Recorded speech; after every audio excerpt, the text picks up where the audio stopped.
বরেণ্য বলিয়া সখিন বয়ম, অর্থাৎ যমরাজ নিজেও এই 12 জনের মধ্যে একজন।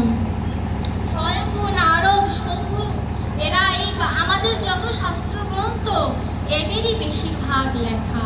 পদাবলীর পদকর্তা এগুলো তো পদ, গ্রন্থ এই যে রসামৃত গ্রন্থগুলো পদ, আর এগুলো হলো আস্বাদন করার বিষয়। পদ আস্বাদন করার জন্য খোল করতালের প্রয়োজন। আমার ভাগবত আস্বাদন করার জন্য খোল করতালের প্রয়োজন। কোন খোল করতাল? মনের ভিতরে যে খোল করতাল আছে। কোন খোল?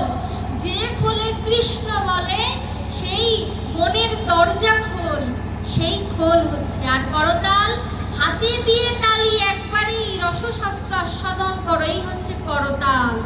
আর সুর এই যে গদগদ হয়ে হা কৃষ্ণ বলে যে কাদা বাবা, এই হচ্ছে সুর। খোল করতাল আমার ভিতরে। এ তো বাহ্যিক জগতে এখানে যতগুলো সুর প্রয়োগ করা হয় তার চেয়ে বেশি সুর আমার হৃদয় মন্দিরে আছে। আমি সব সময় বলি যে আমার মন্দিরটা, আমার দেহের মধ্যে একটি মন্দির আছে। ভগবান ওই বিগ্রহের মধ্যে থাকে না, ওই বিগ্রহের মধ্যে ভগবান থাকে না। তাহলে ভগবান কোথায় থাকে? ভগবান থাকে আমার ভিতরে। বেদে বলেছে 10 আঙ্গুল সমান পরিমাণ জায়গা নিয়ে ভগবান হৃদয়ে থাকে। আমার কথা নয়, বেদের কথা, আমি দেখিয়ে দেব। 10 আঙ্গুল। তাহলে বলবেন যে ভগবান যদি আমার ভিতরে থাকে আমি পাপ কেন করছি? প্রশ্নই আসতে পারে। এমন অনেক প্রশ্ন আপনারা তো করেন না, ওই মাদারীপুরের ওদিকে করে, যে ভগবান আমার ভিতরে আছে না আমি পাপ করছি, তো ভগবানের দায়বদ্ধতা, ভগবান আমাকে দিয়ে করাচ্ছে কেন? তাহলে তো আমি করতাম না। ভগবান আমার ভিতরে সাক্ষী রূপে আছে, অর্থাৎ এই যে লাইট জ্বলছে, লাইটের সামনে আমি ভাগবত পড়তে পারি, আমার নিজের বইও পড়তে পারি। এই লাইটের সামনে আমি ভক্তের সাথে আলিঙ্গনও করতে পারি, আবার আমি ঘরে ঘুমাতেও পারি। লাইটের কোনো দোষ আছে বাবা? লাইটটা সাক্ষী স্বরূপ। তত্র ভগবান আমার ভিতরে সাক্ষী স্বরূপ আছে লেখার জন্য, যে তুমি যা করছো আমি লিখে রাখছি। ভগবান সম্পূর্ণ দেহ দিয়ে দিয়েছে। ভগবান কার কাছে ঋণী জানেন?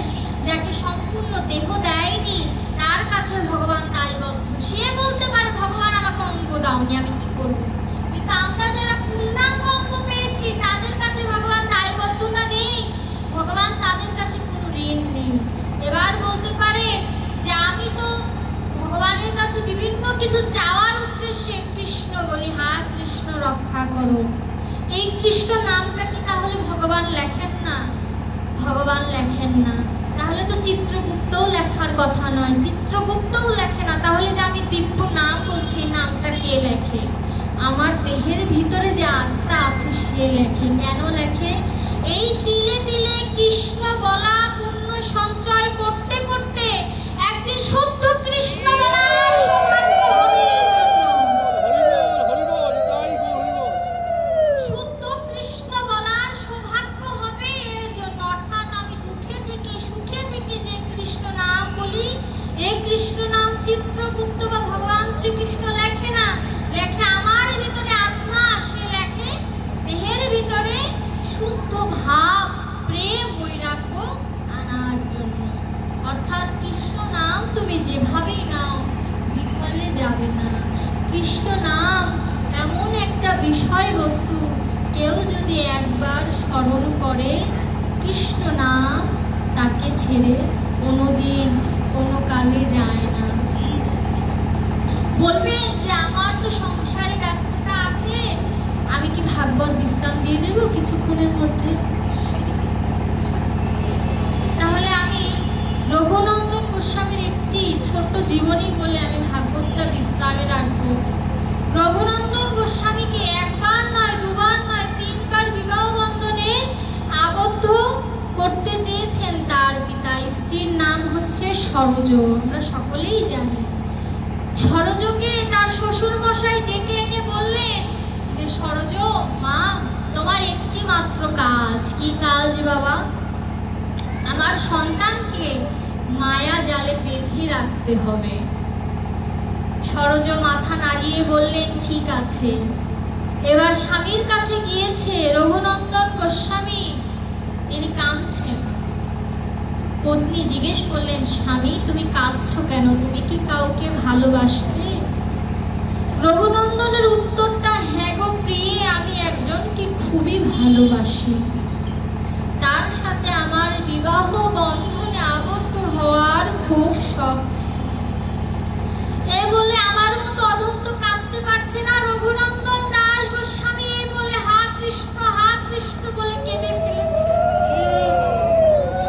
তিনি কাঁদছেন। সরোজা বলছে যে তুমি না পুরুষ লিঙ্গবাচী, তুমি পুরুষকে কেন ভালোবাসো?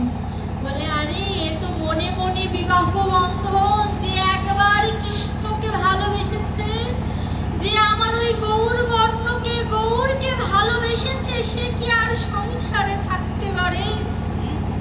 সরোজ বলল যে তুমি আমার কাছে কি চাও? রঘুনন্দন বলল যে তুমি আমায় দেবে। বলল কি চাও? আমার সাধ্যের মধ্যে যদি থাকে আমি তোমায় দেব। সরোজকে বলল যে তুমি আমাকে ঘরের বাহির করে দাও। সরোজ বিপদে পড়লেন, যে শ্বশুর মশাই বললেন আবদ্ধ রাখতে, আর স্বামী বলছে ছেড়ে দিতে। তখন সরোজ ভাবলেন যে শ্বশুর মশাইয়ের কথা অবজ্ঞা করা যায়, কিন্তু স্বামীর কথা অবজ্ঞা করা যায় না। জীবকে শিক্ষা দিল, স্বামী যেমনই হোক তাকে শোধরানো তোমার দায়িত্ব, ছেড়ে যাওয়া যাবে না। এর জন্য হিন্দুদের মধ্যে কোনো ডিভোর্স নাই।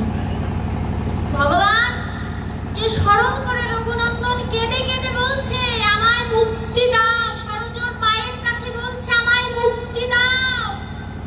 এমন ভাবে যদি কোনো স্বামী তার স্ত্রীকে বলে আমায় মুক্তি দাও, সেই স্ত্রীকে আর তাকে ধরে রাখতে পারে বাবা?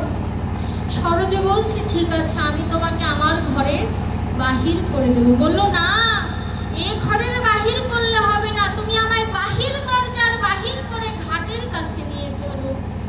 এ কথা যেন জীবকে বললো যে আরে জীব, ভক্তি দরজা খুললে হবে না, ভক্তি দরজা খোলার পরে কৃষ্ণকে আনার জন্য বৈরাগ্যের সৃষ্টি করতে হবে। বৈরাগ্য যদি একবার আসে, ভক্তি সহকারে ধৈর্য নিয়ে ভগবানকে যদি একবার পূজা করা যায়, ওই ঘাটের নাবিক এলেও যেতে পারে। ভগবান আসলেও আসতে পারে। সরোজ নতুন বউ বাসর ঘরে থেকে বের হয়ে স্বামীকে ঘাটের কাছে নিয়ে আসলেন। স্বামীকে বলছে, সরোজ বলছে স্বামী, আমি এখনো তোমার ভালোবাসা, তোমার একটি নিবেদন, তুমি কি রাখবে? বললো তুমি আমায় কৃষ্ণ পথে ধাবিত করলে, বলো তুমি আমার কাছে কি দক্ষিণা চাও? তুমি আজ গুরুদেবের মতো আমায় ঘাটে এনেছো, তোমার কাছে আমার চাওয়া থাকবে, তুমি আমার কাছে চাইছো। আমি তো ভেবেছিলাম তোমার কাছে চাইবো যে আজ যেমন ঘাটে এনেছো, ওই পরপারের ঘাটটা তুমি আমায় দয়া করে পার করে দিও। সরোজ বলছে যে আমার তো সে ক্ষমতা নেই স্বামী, কিন্তু তোমার মধ্যে যে ভক্তি আছে, আজ না হোক দর্শন পাবে। কিন্তু স্বামী তোমার কাছে আমার নিবেদন, সেই পরম পতির দর্শন পেয়ে তুমি এই সরোজকে ভুলে যেও না প্রভু।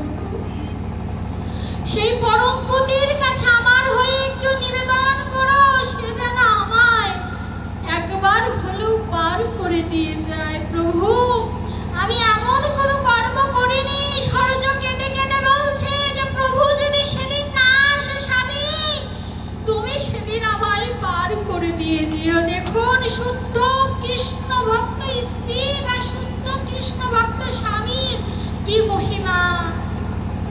স্ত্রী স্বামীর কাছে নিবেদন করছে তুমি আমায় পার করে দিয়ে যেও, স্ত্রী স্বামীর কাছে নিবেদন করছে যে তুমি আমায় পার করে যেও। এই যে দুজনের মিল বাবা, দেহের মিলনের থেকে মনের মিলনের যে কতটা গুণ সরোজ আর রঘুনাথ গোস্বামী প্রমাণ করে দিলেন। রঘুনাথ গোস্বামী সত্যি যেদিন গৌরাঙ্গ মহাপ্রভুর দর্শন পেয়েছিলেন, প্রথমে তাকে কৃপা করার পূর্বে বলেছিল আমার ওই অভাগিনী সরোজকে তুমি আগে কৃপা করো। এমন স্বামী যদি না হয় তবে কৃষ্ণ ভক্ত অর্ধাঙ্গিনীও মেলে না বাবা। আজ যে বলছে আমি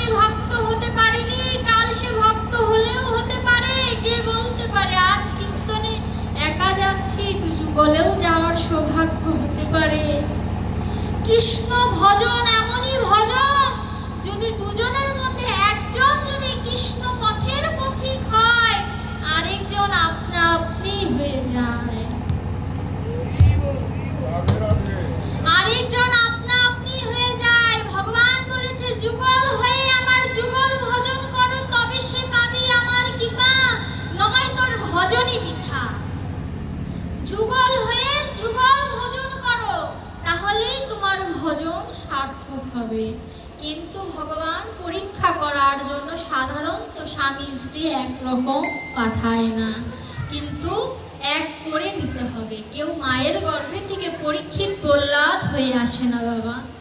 সকলকে এই জগতে এসে যুদ্ধ করে টিকে থাকতে হয়।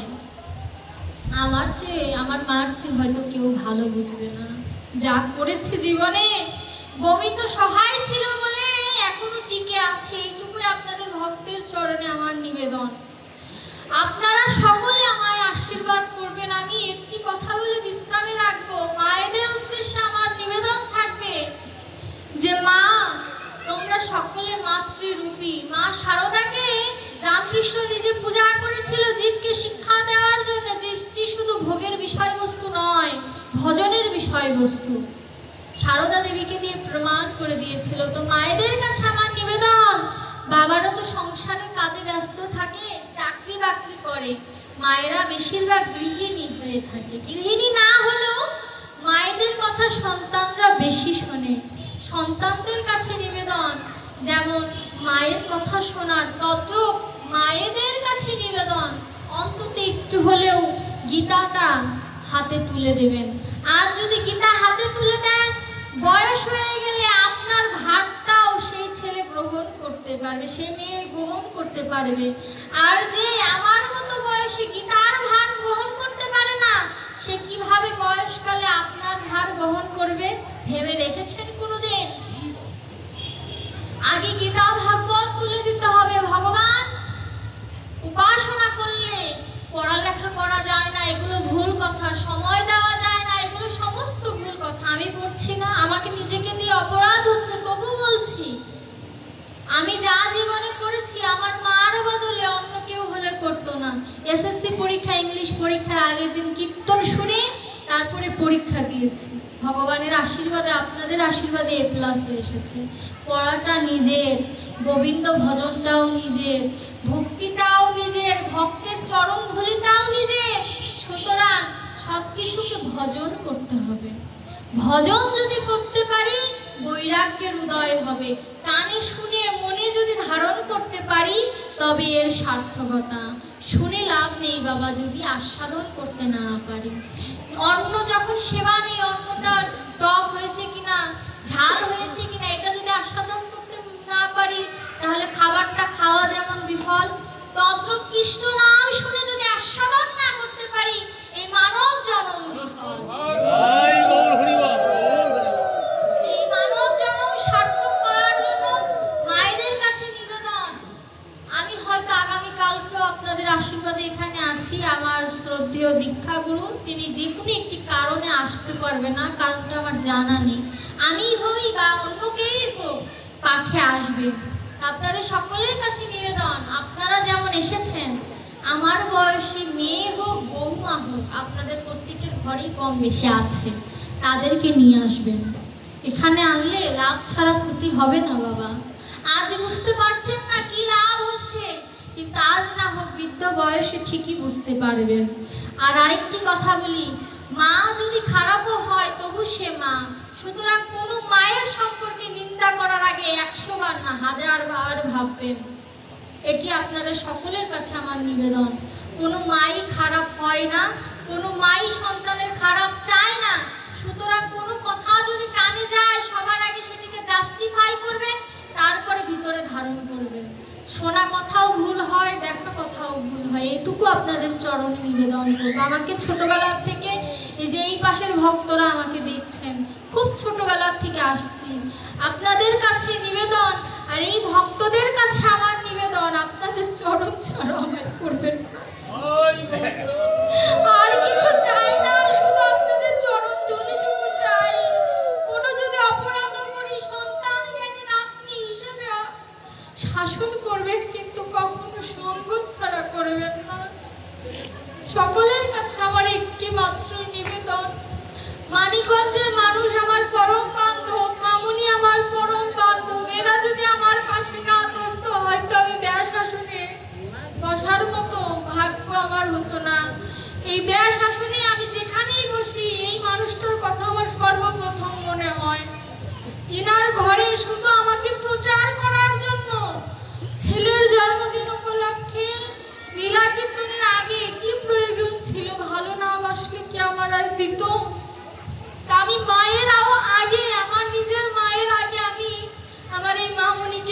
সব সময় প্রণাম করি। আপনারা সকলে আশীর্বাদ করবেন এই ভালোবাসা যেন আমি ধরে রাখতে পারি। আর এই ভক্তদের সামনে আমার তোমার কাছে নিবেদন, তুমি আমায় সঙ্গ ছাড়া করো না। নিজেকে নিজের সন্তান যেন আমায় ভালোবেসে এইটুকু নিবেদন তোমার কাছে। সকল ভক্ত আমায় আশীর্বাদ করবেন, আমার পরিবার বর্গ, আমার আঙ্কেল, আমার মামনি, এদের সবার জন্য আশীর্বাদ করবেন। এরা সকলে যেন কৃষ্ণ ভক্তি লাভ করে, আর আমার মতো অন্ধকে যেন সেই পথে হাত ধরে নিয়ে যেতে পারে। ভক্তের চরণে আমার এটুকুই নিবেদন। এটুকু নিবেদন রেখে আমি ভাগবত বিশ্রামে রাখছি। জয় জয় ভাগবত। গৌর হরিবল, হরিবল। ওম শান্তি, ওম শান্তি, ওম শান্তি।